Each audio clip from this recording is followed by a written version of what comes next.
The drawing room at Hartley Park had been arranged like a stage, and I had been placed where the curtains could swallow me. My stepmother had decided this morning that I was to wear grey. Not the soft dove grey a girl wears to a country call, but a dull, ashy grey that made my skin look like wax, with a high neckline that hid the locket beneath it, and sleeves long enough to cover the freckles on my wrists. She had stood behind me in the glass and adjusted the cap on my hair, with the precise indifference of a gardener pruning a hedge she did not particularly value. "There," Lady Margaret had said. "Now no one will look at you." That had, of course, been the point. By 11 o'clock, the morning room was full of flowers. The Pritchard girls were arranged on the settees like a triptych of marriageable virtue, and I was where I always was, pressed against the wall between the pianoforte and the long window, holding a posy I had not been given permission to put down. Beatrice, my eldest stepsister, wore pale blue silk that had cost more than the household spent on candles in a quarter. Louisa wore primrose. Diana, the youngest, wore white with a sash the colour of the sky over Hampshire on a fine day. Her cheeks were already flushed from the rehearsal of her curtsy. They had practised every smile, every angle of the head, every word. He was coming, the Duke of Wycombe, to Hartley Park at 11 o'clock. And no one in this room except my stepmother could explain to me why. He had no business at Hartley Park. We were not in his county. My late father had been a baronet, respectable, untitled by peerage, and Lady Margaret's first husband had been a wine merchant in Bristol, who had left her a tolerable income and 3 daughters and no entrance whatsoever to the world a duke moved in.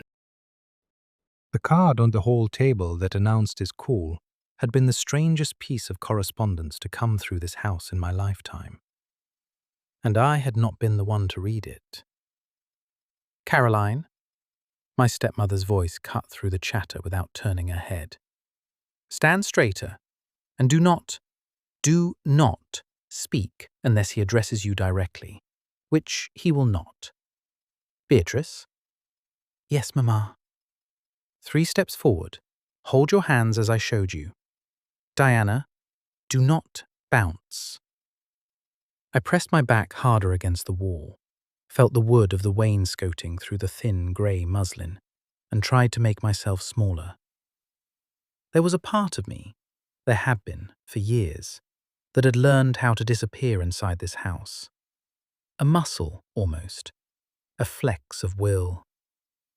I had stood at the edge of dinner parties, in the back of pews, in the shadow of doorways, and I had become very accomplished at being not seen. It was a useful skill in this household.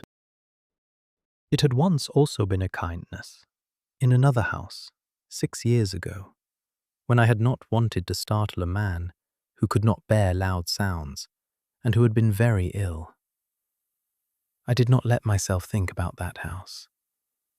I had taught myself not to. Wheels on the gravel. Beatrice's hand flew to her hair. Louisa stopped breathing. Diana whispered something to herself I could not catch. My stepmother rose from her chair with the slow magnificence of a ship coming about, her dark green skirts pooling around her, and her face arranged itself into the welcome of a woman who had been preparing for this moment since the card arrived. Hooves on the drive, the crunch of boots, a low voice, a man's voice, speaking to a groom, and the front door opening, and Mr. Bellamy, our butler, announcing in the tone he reserved for words he had never expected to say in this house, "His Grace, the Duke of Wycombe." I did not look at the door. I did not need to. I had been refusing to look at doors for 6 years on the chance, the impossible chance, that he would be on the other side of one. "Your Grace," my stepmother's voice, all warm honey. "What an honour. What an unspeakable honour. Allow me to present my daughters, Miss Beatrice Pritchard, Miss Louisa, Miss Diana. 3 curtsies, perfectly rehearsed, like notes struck on a tuned piano. There was a silence then, not the silence of waiting, the silence of a man standing in a room and looking at something other than what he had been shown. My daughters, my stepmother said again, a fraction too brightly, are all out, Your Grace. Beatrice was presented 2 seasons ago. She has many accomplishments. She paints and sings. I am sure she does. His voice. His voice had not changed in 6 years. It was lower than I remembered, perhaps. Quieter. But it had the same texture, that careful, low courtesy that had read me Cowper aloud in a sunlit room when I had been too shy to read out loud myself. My hands had gone cold inside their muslin sleeves, and I could hear my own heartbeat louder than the hall clock. Madam, he spoke again, somewhere near the door. You have a 4th person in this room. The flowers stopped. My stepmother's spine went very straight. That is my stepdaughter, Your Grace, Miss Hartley. She is not out. She does not attend calls. She is in this one. A pause, like a held breath. You are mistaken, Your Grace. She is standing against the wall, by the pianoforte, in the grey gown. I closed my eyes. I could not look up. If I looked up, I would either weep or laugh or do something else equally ruinous. And I had not survived 6 years in this house to ruin myself in a single morning. Your Grace, my stepmother said, and her voice had thinned. You are kind to notice her, but Miss Hartley is in mourning. For? The room held still. For my late husband, her father, who died, I believe, in 1812. The silence that followed was the silence of a chess piece being set down with deliberate precision in the center of the board. I lifted my head. He was standing in the doorway as though he had no intention of moving further into the room. He was taller than I remembered, and the grey at his temples was more pronounced now. And his face had become harder in 6 years, the jaw set as if against weather, the mouth uncompromising. He wore black. He always had. The scar on the back of his right hand was where it had always been. He was not looking at the Pritchard girls. He had not, I realized with a slow, cold shock, looked at them once. He was looking at me. And his eyes, the cold tea colour I had carried in my head like a prayer, held a question I had thought I would never live to be asked. Miss Hartley, he inclined his head. Not the half-nod a duke offers a stranger. A full bow, of the kind a gentleman offers a lady he means to honour. Forgive the intrusion. Your Grace. I did not curtsy. I could not. My knees had become unreliable. Caroline. My stepmother's voice was a knife now. Curtsy to His Grace. She has, he said quietly, without taking his eyes from mine, already done me the courtesy of meeting my eye, madam, which is more than I expect of strangers and more than I deserve from her. The room collapsed inward. I saw, on the edge of my vision, Beatrice's mouth open. Louisa took a step back. Diana's flowers slid out of her hand and made a small, undignified sound on the carpet. My stepmother went the colour of old paper. Strangers, she repeated. Madam, he turned, with a courtesy so cold it could have iced over a river, and gave her the half bow he had not given me. I came to Hartley Park this morning. Under what I see now was a misunderstanding. Your card to my secretary suggested that the household contained 4 marriageable young women. I corresponded with your solicitor on the assumption that this was a matter of business, a matter which, since I am unmarried, and in the disagreeable position of being expected to remedy that, I thought best to dispatch in person before the season opens. Your Grace, Beatrice is... I am sure Miss Pritchard is everything you say she is. Then, but I did not come to Hartley Park to meet Miss Pritchard. He paused. I came because the card said Hartley, and I have been looking for someone of that name for 6 years. A small sound left my throat. I could not stop it. He heard it. He did not turn his head, but his hand, the scarred one, flexed once at his side, the way a man steadies himself when he has been struck. Your Grace, my stepmother had recovered the use of her voice. The honey was gone. What replaced it had the flat metal taste of a woman who had been outflanked and would not yet admit it. I do not understand what is being implied. Nothing is being implied. I have made a long journey. I would speak with Miss Hartley, in your presence, of course, and with the door open. She is not... Your Grace, she is not at liberty. She is the daughter of the late baronet who once owned this house, he said very quietly.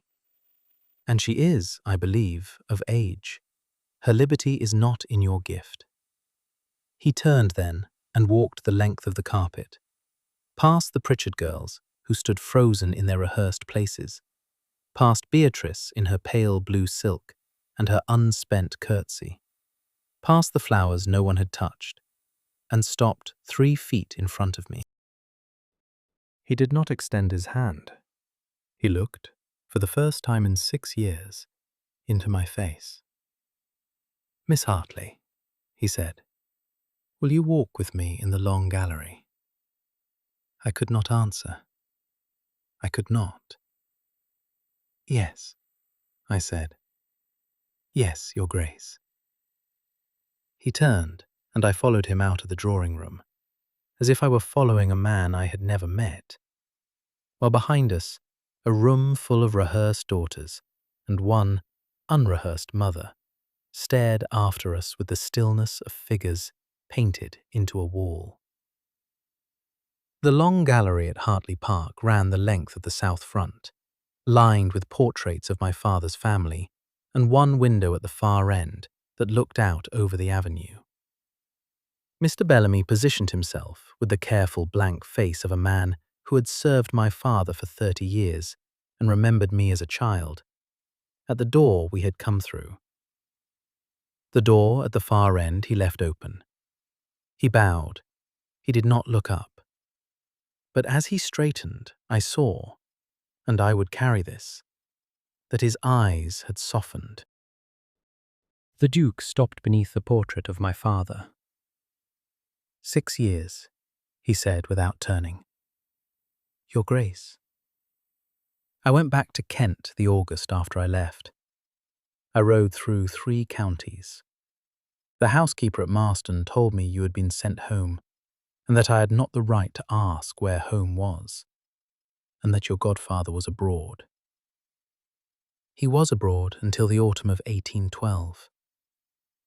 By which time, he said very evenly, your father had died, you had become the ward of a household I did not know existed, and you had not answered the 3 letters I sent through Marston the moment he returned to England.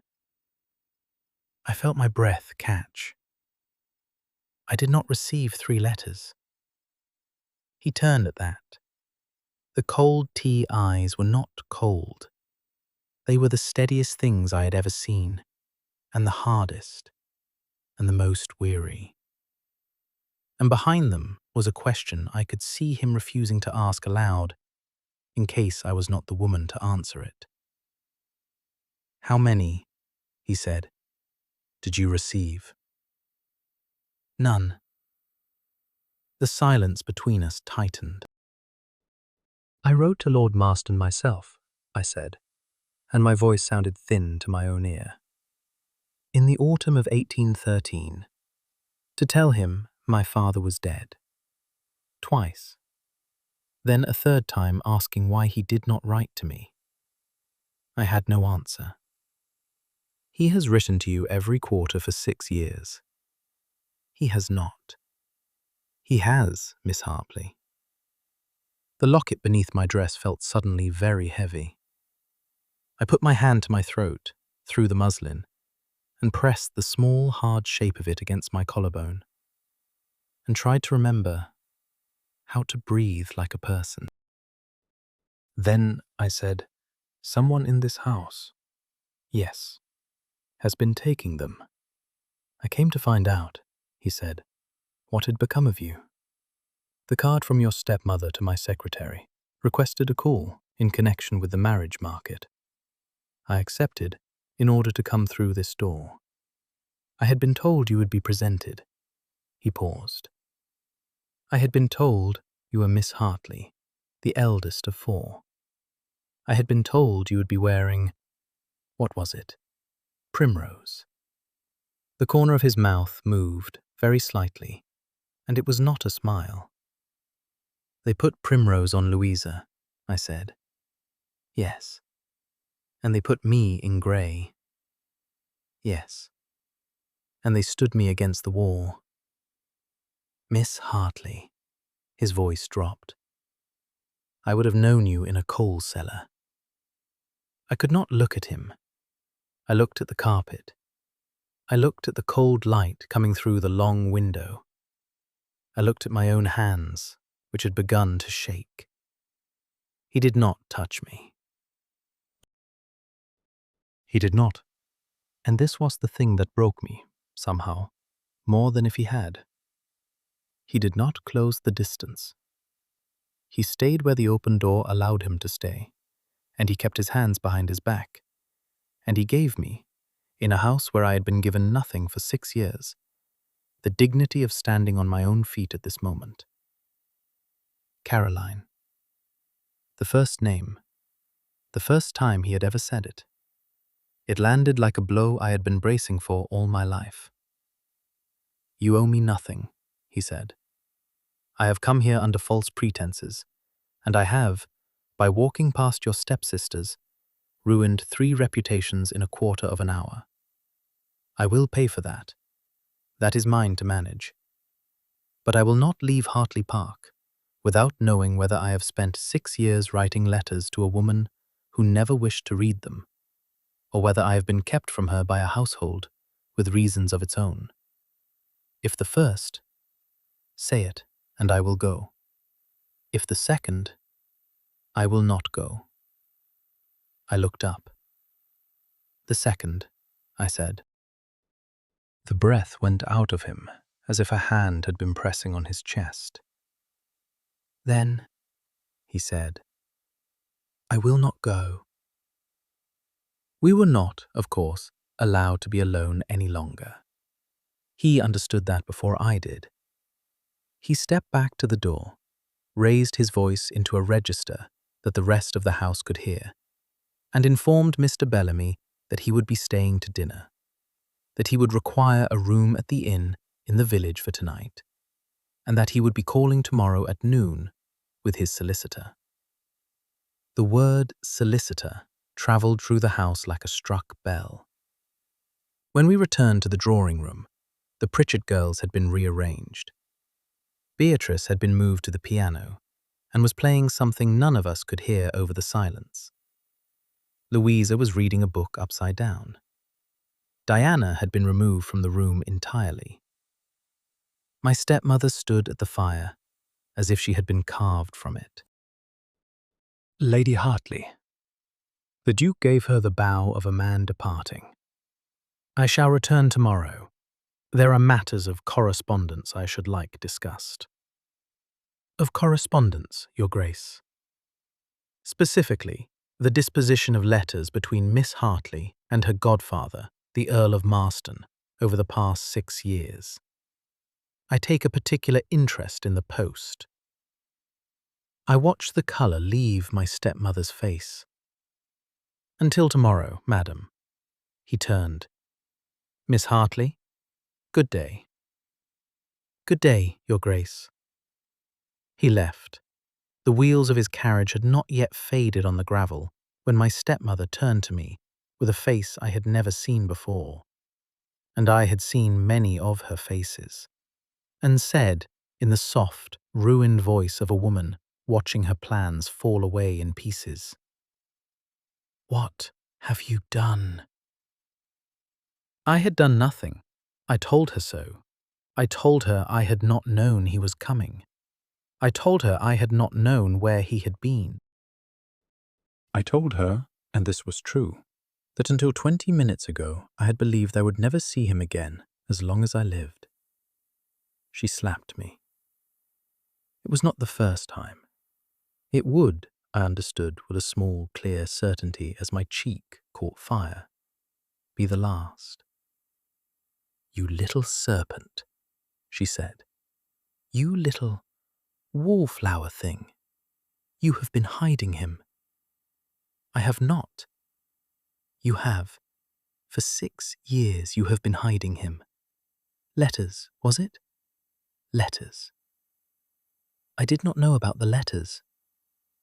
"He named Marston." "Yes." "Marston is your godfather." "Yes." "Then you have known there was something to wait for." I did not answer. I had not, until that morning, allowed myself to know that. I had buried it. The cornflower in my book, the voice in my head, the face I had not let myself remember. I had buried it because to hope, in this house, would have been to die a little every morning. She saw it in my face. She had always been good at seeing what hurt me. "Beatrice will not recover from this," she said. "Diana will not have a season. The whole county will be talking by Sunday. Do you understand what you have done?" "I have done nothing."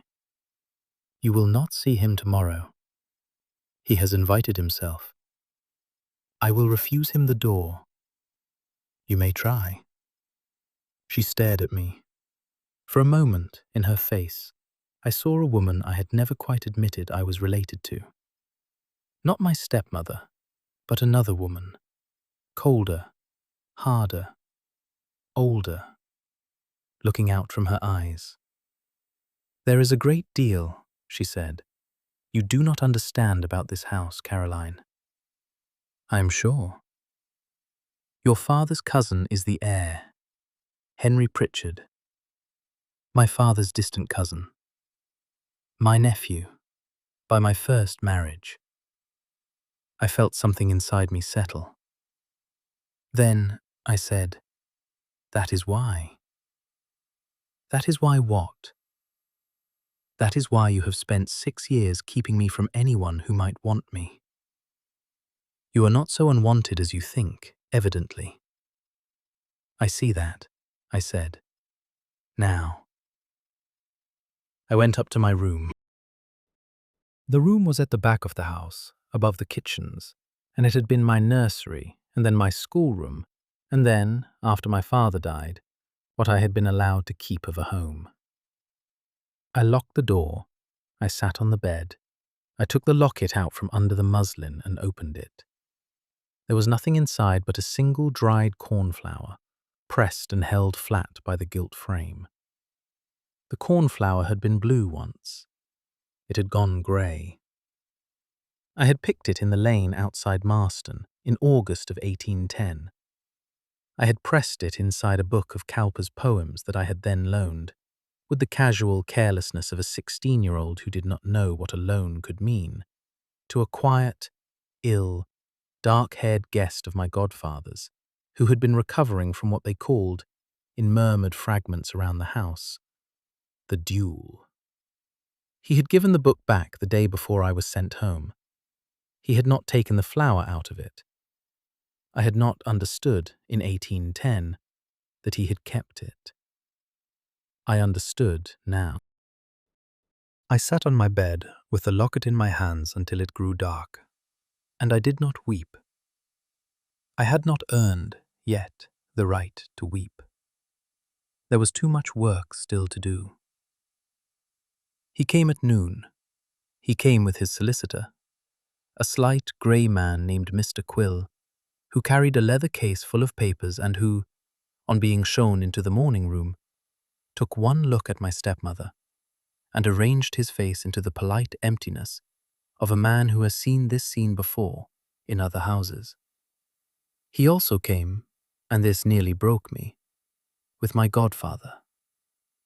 The Earl of Marston had not crossed the threshold of Hartley Park in 9 years. The last time he had stood in this hall, my father had been alive. He was thinner than I remembered, his hair completely white now, his back as straight as a guardsman's. He saw me at the foot of the staircase, and his face did the smallest thing, a softening at the corners of his eyes, and he held out his hands. I forgot, then, what I had told myself about not weeping. I forgot that we were in a public hall. I crossed the space between us and put my forehead against his shoulder for one breath, and he murmured, low into my hair, "My dear girl, forgive me. I have been a fool." "You are not a fool, godfather." "I am, Caroline. I should have come myself in 1812. You wrote, and got no answer, and believed, the more years passed, that you had chosen silence. I had not. I know that now. Wycombe wrote to me a fortnight ago. He had finally, God help us, pieced your full name together from something Marston's housekeeper had said. He wrote and asked me, plainly, whether the Miss Hartley he had met in my house in 1810 was the same Caroline Hartley whose father had been Sir Edmund of Hampshire. I told him she was. I told him I had assumed for 4 years that you wished no contact.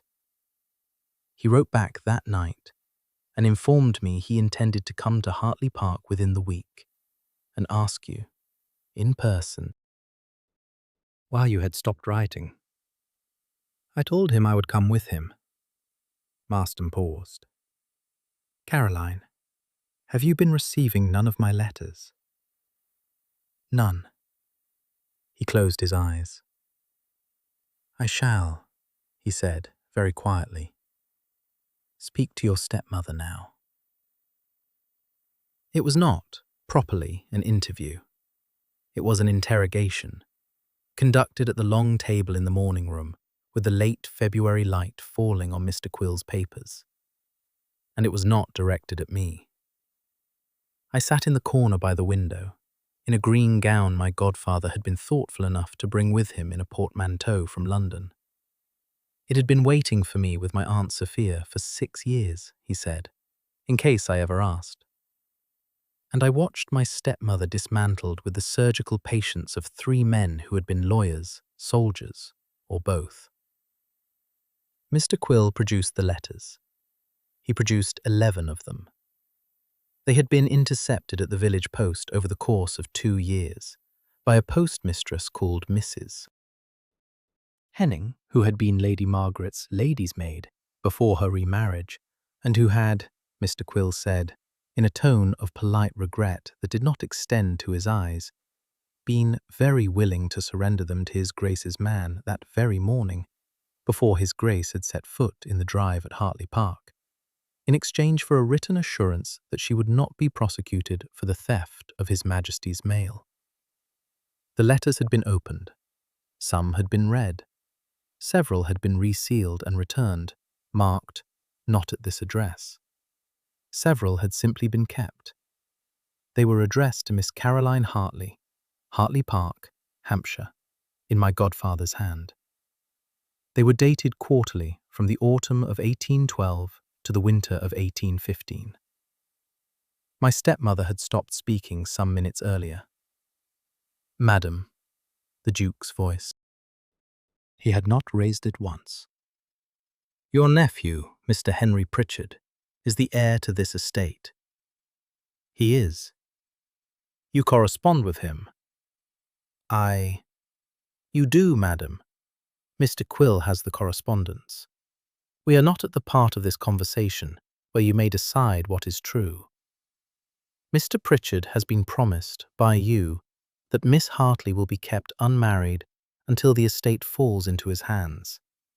At which point, I understand, you and your daughters will retain the dower house and an allowance, provided Miss Hartley has been suitably disposed of by your officers in some manner that will not embarrass him as the new master." My stepmother said nothing.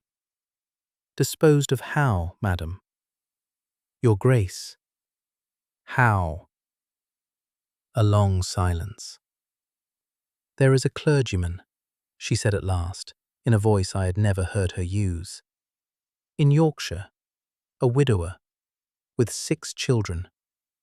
He had agreed to take her." I did not move. I would not give her the gift of my flinch. The Duke's hand on the table closed slowly. "Mr."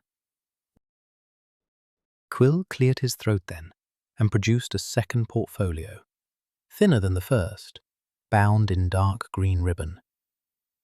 "Lady Hartley," he said, "Sir Edmund Hartley's marriage settlement of 1793 and his will of 1811, both lodged with our chambers. Both, I assume, never read by you?" She did not answer. He settled upon Miss Hartley, on the occasion of her mother's marriage to him, the sum of £3,000 in the 4%, the trusteeship of which he gave, in his will, to her godfather, Lord Marston. Lord Marston has administered it for 14 years. The capital is intact. The interest has compounded. The income upon her marriage is hers, absolutely, and is not, under any clause of any instrument in this case, your concern, your husband's nephew's concern, or, madam, available to the household of a clergyman in Yorkshire. He set the portfolio down. "I will not embarrass your Grace by reading the figures aloud. They are not modest." My stepmother had gone the colour of dust. "Mr. Quill, your Grace, you will draft, this afternoon, an affidavit of Lady Hartley's conduct in the matter of Miss Hartley's correspondence, her father's wishes regarding her marriage and dowry, and her conspiracy with Mr. Henry Pritchard. The affidavit will not be lodged with any court. It will sit in your chambers in a sealed envelope for the term of Lady Hartley's natural life, on the express understanding that should Lady Hartley make any move, public, private, or whispered, to disparage Miss Hartley's name, contest the marriage I intend to propose to her tomorrow, or speak ill of her godfather, the affidavit will be unsealed and distributed to every household in Mayfair." My stepmother's mouth opened. "Furthermore," he went on, as quietly as if he were ordering dinner, "Mr. Pritchard will receive, by tomorrow's post, a private letter from me, explaining the terms upon which he will inherit this estate. He will inherit it, of course. The entail is the entail. But he will inherit it as a man whose claim has been publicly endorsed by the Duke of Wycombe, or as a man whose name has been quietly removed from every guest list in London. He will choose." He turned then and looked at me. "Miss Hartley, will you do me the favour of stepping into the garden? Lord Marston will accompany you. I have a few further words for your stepmother that do not require your hearing." I stood up. My knees this time did not betray me. I went out into the garden with my godfather, and I did not look back, and I did not need to. And behind me, A door closed on a woman who had ruled this house for 8 years, and would not, I understood with a calm I had not felt in my life, rule it for an hour longer. In the garden, my godfather walked me along the south path. It was February. There was nothing in bloom. The yew hedges had been cut. The lavender was bare wood. The cold went straight through the green wool of the gown. Caroline? Yes? He has not asked you yet. No. He will. I know. Do you wish me, he said, very gently, to say no for you? I stopped walking. I looked at him, at his white hair, at his old eyes, which were the eyes that had read me Cowper aloud the summer I had been 10, the year my mother died, when he had come to Hampshire to see what could be done for the girl he had stood godfather to. He had been, for one summer, before the long absence, the only person in the world who had treated me like a person. Godfather, I said, why did you stay abroad so long? Because, my dear, my wife was dying, and after she died I did not know how to come home to a country where she was not. And I did not know that you had no one. Your father wrote to me, when I went, that the second Lady Hartley was a respectable and kindly woman. I believed him. I had no reason not to. He believed it too. Yes. I am not angry with you. You should be. I might be, I said, in a week. Today I have not the room for it. He laughed. It was a small, ragged laugh. He is a hard man, Caroline. Yes. He was a harder one before he met you in 1810. I had not thought any 16-year-old in the kingdom would soften him. I was wrong. Did you know, I said, what passed between us? I knew he convalesced under my roof for 11 days. I knew that on the morning he left, he asked me, very carefully, who the girl had been who had read to him from Cowper. I told him she was my goddaughter, and that she had been sent home to her father, who was newly married and might not wish a duke's attention falling on a 16-year-old. He looked at me as if I had struck him. He did not press the point. He kept the book. He did? I do not know. What book? A volume of Cowper. I lent it to him with a cornflower pressed inside. He gave it back the day before I left. Marston's face changed. Something quiet moved across it, the way weather moves across a field. Then I owe you, he said slowly, an answer about the book as well. I had wondered, for years, where it had gone. Wondered? After he left Marston in 1810, 3 weeks after, perhaps, a parcel came to my house, sealed, no note. The book was inside. The flower was still in it. I assumed at the time that one of my servants had pressed something into a guest's belongings by accident, and that he had been gentleman enough to return it without a fuss. I put it aside and meant to send it on to you. I had it in my study at Marston until your father came up that autumn to fetch the last of your things from my house. Your books, your music, a small portrait, before sending you on to Hampshire. I gave it to him with the rest. I did not mention what was in it. I did not know what was in it. The flower was simply a leaf to my eye. My father took it. Yes. Then it is at Hartley Park. It should be, he said. In whatever room of his he kept your books before he died, I do not believe he would have given them to your stepmother. He would not have. I stopped and the cold from the path came up through my slippers, and I understood, with the same calm I had felt in the morning room, that the book had been waiting for me in this house for 6 years, and that I had not known. He kept them in his own study. She never went in. Then it is there now. Then it is there now.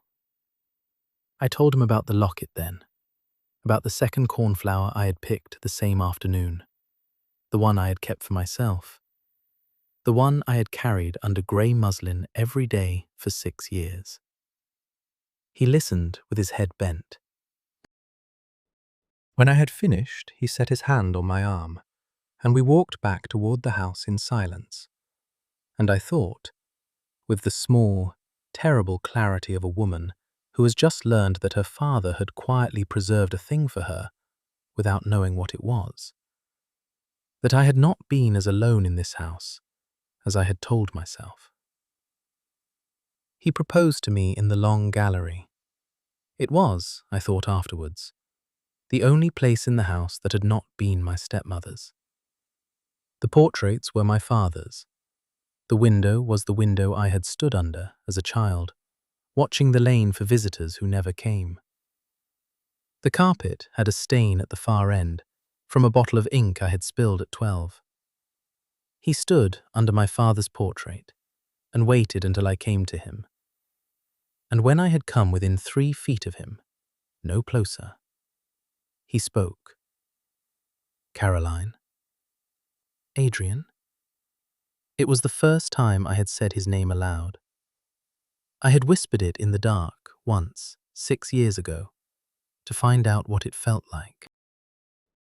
Out loud, in the daylight, with his face in front of me, it felt like a vow. His mouth, and I learned in that moment what his mouth did when he was trying very hard not to feel something, pressed for a moment into a line, and then softened. Will you marry me? Yes. You may take a day if... No. You may take a week, Caroline. I have waited 6 years. I can wait. No. He stepped closer. Not all the way. Closer. You are very certain. I have been certain for 6 years, I said. I only did not know I was permitted to admit it. You are permitted. Yes. You are also permitted, he said, and his voice did the thing it had done in 1810, the quiet thing, the careful thing, to come a little nearer. I did. He did not kiss me. He took my right hand and turned it over, and he set the back of his fingers very lightly against my palm, and he did not breathe for a moment, and then he closed my hand inside both of his and held it. I did not deserve you, he said, in 1810. No. Do I deserve you now? You came for me. Yes. You came for me, I said, when my own house would not. Caroline. You came. His head bent. His forehead came to rest against mine, very briefly, in the cold light of the long gallery, in a house I had not been the mistress of, and would never be the mistress of again. And he breathed once, deeply, and stepped back. I will not kiss you, he said, in this house. Not here, not yet. I will kiss you in mine. All right. At Wycombe. All right. In April. All right. I went to my father's study that night with a candle. The book was on the 3rd shelf, between his volume of Cowper, that was his own, and a thin volume of sermons he had never opened. He had not put it with my schoolroom books. He had put it with his Cowper. The cornflower was still pressed between the pages where I had left it. The flower was a brittle grey thing now. It had been blue. I took it down. I held it against my chest in the cold room and stood there a long time. He had known. He had not known what it was. Marston had said so. But he had known it was mine. And he had kept it with his own. And he had not given it to her. He had been my father for 18 years, and I had spent the 4 years since his death telling myself he had failed me by dying. He had not. He had left me a book on a shelf in a room she did not enter, and he had left me £3,000 in the 4% in a trust she could not touch, and he had left me a godfather she could not reach. He had done what he could from where he had been. I went back upstairs with the book inside my shawl. I did not weep then either, but I came close. We were married in April, in the chapel at Wycombe Hall, with my godfather to give me away and Mr. Quill to witness, and a congregation of perhaps 30 people who had come because the Duke of Wycombe had finally taken a wife, and who had stayed because the Duke's wife, when she came up the aisle, was clearly being married to a man who had not slept the night before from looking forward to it. The chapel was small. The window above the altar was old glass, blue and gold, and the morning light came through it across the stone floor in long, slanted bars. I wore ivory silk. I carried no flowers. There was a single cornflower pinned at the high neckline of the gown, where the locket had used to sit, where now it did not need to. I had thought I would be afraid walking up the aisle. I was not. My godfather's arm was steady under my hand, and his pace was slow, and the only sound in the chapel was the rustle of silk against stone. And at the end of the aisle, under the blue and gold window, my husband-to-be turned to watch me come. He had not, I think, breathed since I entered. When I reached him, he did not speak. He did not need to. He looked at me as if he were committing the moment to a place where it could not be taken from him, and his hand, when I gave him mine, was not quite steady. The vicar was an old man with a kind voice. He spoke the words slowly. When my husband answered, his voice was low and absolute, and I thought, listening to him say, "I will," that I had been waiting to hear a man say those 2 words like that to me for the whole of my life, without knowing it.